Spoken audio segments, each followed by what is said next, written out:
The Word of God became flesh and made his dwelling among us, and we saw his glory. Alleluia, alleluia.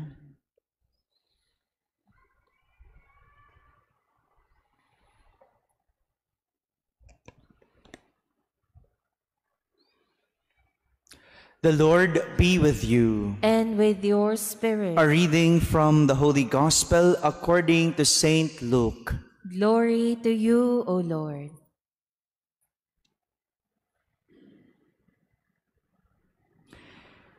The angel Gabriel was sent from God to a town of Galilee called Nazareth, to a virgin betrothed to a man named Joseph of the house of David, and the virgin's name was Mary. And coming to her, he said, "Hail, full of grace, the Lord is with you." But she was greatly troubled at what was said, and pondered what sort of greeting this might be. Then the angel said to her, "Do not be afraid, Mary, for you have found favor with God. Behold, you will conceive in your womb and bear a son, and you shall name him Jesus. He will be great and will be called Son of the Most High. And the Lord God will give him the throne of David, his father, and he will rule over the house of Jacob forever, and of his kingdom there will be no end." But Mary said to the angel, "How can this be, since I have no relations with a man?" And the angel, her old age, and this is the 6th month of her who was called barren, for nothing will be impossible for God. Mary said, "Behold, I am the handmaid of the Lord. May it be done to me according to your word." Then the angel departed from her. My friends, the Gospel of the Lord. Praise to you, Lord Jesus Christ. Good morning, my dear brothers and sisters. Today we celebrate the solemnity of the Annunciation of the Lord. Annunciation. If you have noticed, this celebration has been moved. It was supposedly celebrated last March 25. March 25, for after 9 months, Jesus will be born. December 25. However, March 25 fell on Holy Week. And so we have to focus on the passion of Jesus Christ instead. And now Holy Week is over, we give focus to the Annunciation of the Lord. And we focus on what does it teach us. We begin with our first reading. The Lord spoke to Ahaz. And we heard in our first reading that the Lord was telling Ahaz to ask for a sign. Ask for a sign from the Lord. Imagine, the Lord himself is telling Ahaz to look or ask for a sign. Uso po kasi noon na humihingi ng mga palatandaan o tanda bilang patunay ng mga bagay-bagay tungkol sa Diyos. Maraming humihiling ng tanda. And this time, the Lord told Ahaz to ask for a sign. Even up to present, kahit naman sa panahon natin ngayon, uso pa din yan, di ba? Lord, sana bago ko maniwala, may puting kandila. Bago ko sagutin, may puting bulaklak, no? May puting kalapate o kung ano-anong sign ang hinihingi natin. Diba? Especially if we do not understand what is going to happen. We ask for a sign. Lord, bulungan mo naman ako. Di ba? Hanggang ngayon, uso pa yan. But it is clear to Ahaz that he does not need to ask for a sign. As he said, I will not ask. Probably, the Lord was just testing the faith of Ahaz. And so in turn, Ahaz was the one telling the Lord that he does not need to tempt him. It is enough that he believes in him. It is enough that he has faith in God.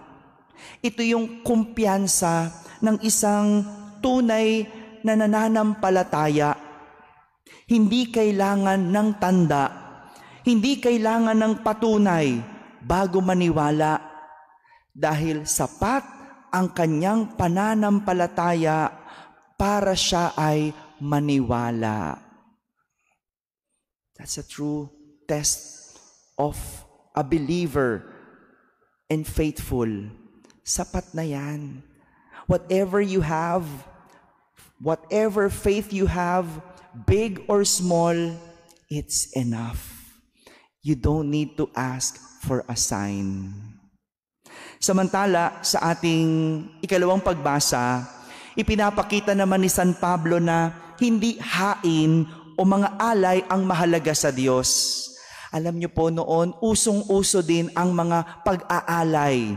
No? Noon, ang mga inaalay nila, mga hayop, bilang sakripisyo.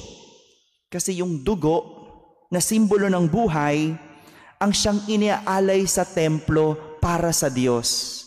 Ganun noon eh. Pag may hihilingin, no, mag-aalay. Kaya nga sa labas ng templo, maraming nagtitinda. Noon yon. Ngayon ba ganun pa din? Diba ganun pa rin naman? Sa labas ng templo, sa labas ng mga simbahan, maraming nagtitinda. Bakit? No?